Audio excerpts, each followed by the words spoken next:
On Saturday in Dublin, Ireland, Florida State, Georgia Tech.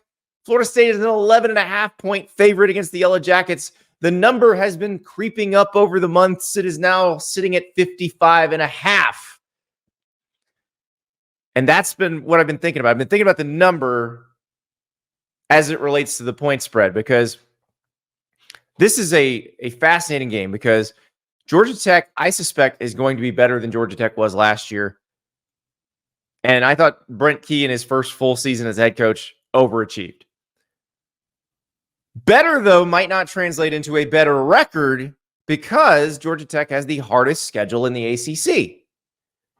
And that includes this Dublin game against Florida State.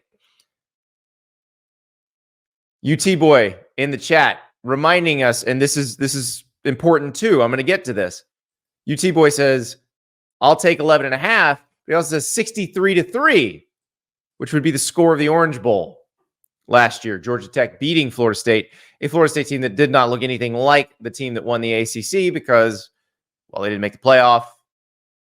The most important players didn't play, and that there you had it. But I think that matters. The last time we saw Florida State on a football field was that Orange Bowl. I suspect the Seminoles would like to erase that. I realize Florida State has a lot of transfers, but there's a bunch of guys who played on this team last year, and they do not want that to be the memory everyone has of Florida State. They would like to erase it. They would like to start fresh. And they can do that with an impressive showing against Georgia Tech. So I will tell you, I thought about this game all weekend. And I was pretty sure what direction I was going to go. I was pretty sure I was going to go with Florida State's going to win, but Georgia Tech's going to cover. I'm starting to feel a little bit differently. As I prepped for the show this morning, I had this nagging feeling in the back of my head. And a lot of it was that these Florida State players that are coming back from last season don't want you to remember that Orange Bowl. They want you to have a fresh memory of them that is much better. Here's the matchup, and this is where it gets interesting, because both these teams should be able to score. Georgia Tech's offense, the combo of Haynes and Haynes, that would be quarterback Haynes King, tailback Jamal Haynes. They're going to be able to move the ball, you would think, a little bit.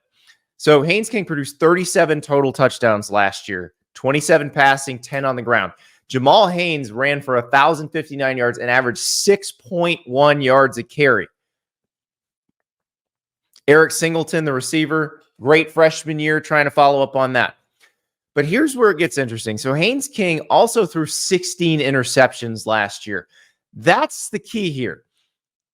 If Georgia Tech wants to win or even cover, Haynes King's going to have to protect the ball, because he's going to be inundated with Florida State rushers. Florida State is going to be able to get after the quarterback this year. Now, Haynes King is athletic enough that even if they get past the offensive line, he can turn it into something. He can keep running. So that part is interesting, because I think Florida State is going to tee off on some quarterbacks this year, but I think Haynes King is athletic enough to not let that happen to him. The question is, does he allow himself to get stressed enough to throw picks? Because if he does, this could get out of hand pretty quickly. But if he protects the ball, Georgia Tech's in this game. Patrick Payton, Marvin Jones Jr., those are the guys you need to know on that Florida State edge. They're going to be coming off the edge in the middle of the D-line. And this is the part that I'm curious to watch, because Florida State loses Braden Fisk.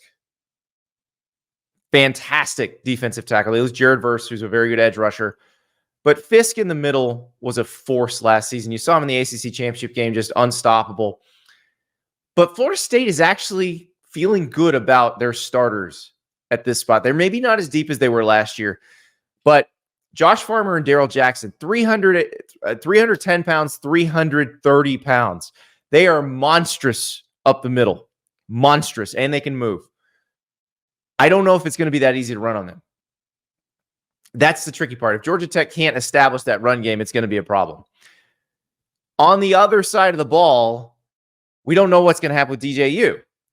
We've seen DJU at Clemson. We've seen him at Oregon State. Is he going to be better at Florida State? We don't know. Now, I suspect Florida State can probably control the ball on the ground in this game. So Georgia Tech last year was not very good against the run. They averaged allowing 5.4 yards a carry. Now, they have a new defensive coordinator in Tyler Santucci. So potentially it's going to be schemed better, but I don't know because it's a lot of the same players. So it may be that this Florida State offensive line, which, by the way, we liked Florida State's offensive line last year. We like it again this year. After so many years of struggling in the offensive line, Florida State, when you look at the starting five, looks the way a championship contending team is supposed to look on the offensive line. Now, one interesting fact about this game, remember Alex Atkins is suspended. You got the whole deal with the NCAA. It was actually the Amarius Mims situation when Amarius Mims was looking at maybe transferring to Florida State. He's suspended for this game because of that. Now, he's the offensive coordinator, but he does not call the plays. Mike Norvell calls the plays, so that's not going to be affected. But Alex Atkins is also the offensive line coach. They're coming off the field, talking to somebody different. It's going to be potentially a situation, but I don't know that it matters. This is a pretty veteran offensive line, so we'll find out. Goat Dog asks, is this the best week 0 matchup in a while? I think so. I think it's definitely the best week 0 matchup in a while because, again, I do think Georgia Tech's going to be better than they were last season. Nebraska Northwestern a couple of years ago was fun, and it was weird. And remember, Northwestern won that game, and we had big expectations for Nebraska, and all it did was show us that Scott Frost wasn't going to make it. This is going to be a different situation. Willie Thomas, the majority of the impact players on FSU were not on the team last year. They don't have that Orange Bowl chip on their shoulder, but Georgia Tech still won't cover. I disagree. I think there are quite a few impact players on Florida State's team that were there last year.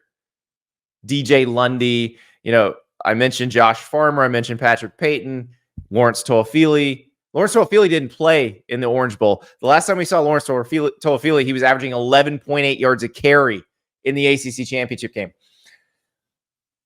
All of this is a long way to go for me to say I think I've changed my mind on this. I think Florida State's going to cover. I think they are going to be able to move the ball on the ground, control it that way, and they can probably force a few turnovers that allow them to be comfortable here. Again, if Haynes King protects the ball, if he keeps it out of harm's way, this is going to be a close game. But if Florida State can force some turnovers, I think they win comfortably. So I'm going to take Florida State to cover 11.5. That is your first official pick of the year. We will be doing picks on Mondays again this year. So next week, we're going to have a ton of picks, the games that we're going to talk about in a second. But we'll be doing picks every Monday this year against the spread. You can yell at me about them all week. We can obviously revisit them if news breaks during the week, but I'm going to lock in, and we hope we won't have another 0-8 against the spread week, the reverse parlay, as it were. But I'm taking Florida State minus 11.5 to cover against Georgia Tech. Christopher Jordan disagrees with me. He thinks Tech wins outright. Well, take that money line, Christopher, and we'll see who's right. But I'll take Florida State to cover. Thank you so much for watching. Just a reminder, subscribe to this channel right here so you never miss an episode of Andy Staples on 3. And oh, by the way, watch all the other great videos on the On3 Sports YouTube channel.